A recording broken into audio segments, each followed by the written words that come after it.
महाराष्ट्र में प्रचंड जीत पर सीआर पाटिल की प्रतिक्रिया। महाराष्ट्र की जीत की उम्मीद थी। महाराष्ट्र की जनता ने एक बार फिर मोदी जी के नेतृत्व पर भरोसा किया है। शिवसेना, कांग्रेस और एनसीपी जो बेईमान गठबंधन बनाकर सत्ता हासिल करना चाहते थे, आज उनकी उम्मीद टूट गई है। आज उनके अस्तित्व का प्रश्न है। सत्ता हासिल करने के लिए महाराष्ट्र की जनता ने पार्टी को ऐसे समर्थन दिया है जैसे बारिश में बाहर निकली टोपी।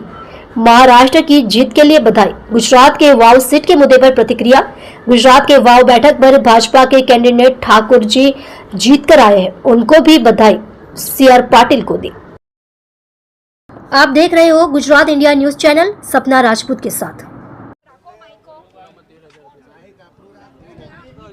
ઠાકોર 10 સાઉન્ડ પૂરા થશે એટલે એને પછી હા હા જોઈ લો બીજો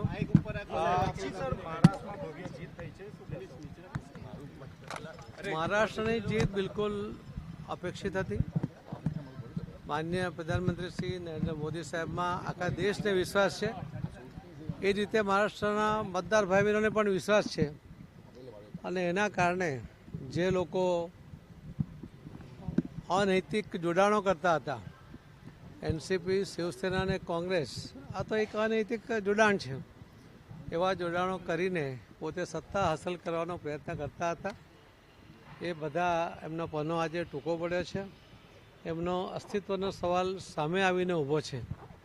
તો આ વરસાદી ટોપની જેમ જે નીકળી પડતા પક્ષો જેને સત્તા હાંસલ કરવા માટેના એમના જે પ્રયત્નો એ મહારાષ્ટ્રની મતદાર ભાઈ બહેનોને પોતે એમને જવાબ આપી દીધો છે અને એમને લોકોમાં કયા પ્રકારની છાપ છે, એમણે કરેલો વિશ્વાસઘાત એ પણ લોકોએ જોયો છે અને એનું પરિણામ એ આપણી સામે છે।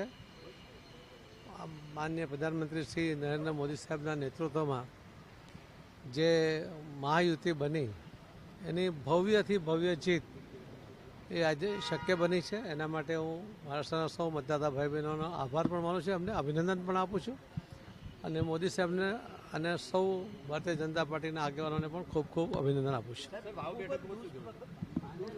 વાવ બેઠકમાં હમણાં હજુ 10 રાઉન્ડ બાકી છે।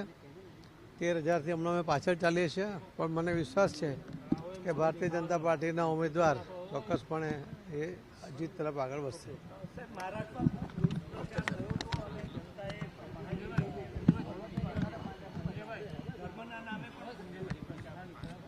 મહારાષ્ટ્રમાં ઘણા બધા મુદ્દાઓ પર પ્રચાર અપ્રચાર એ કરવાનો પ્રયત્ન કોંગ્રેસ, એનસીપી અને ઉદ્ધવ ઠાકરેની શિવસેનાએ કર્યો, પણ છતાં એમના બધા જ પ્રયત્નો એ નિષ્ફળ ગયા છે।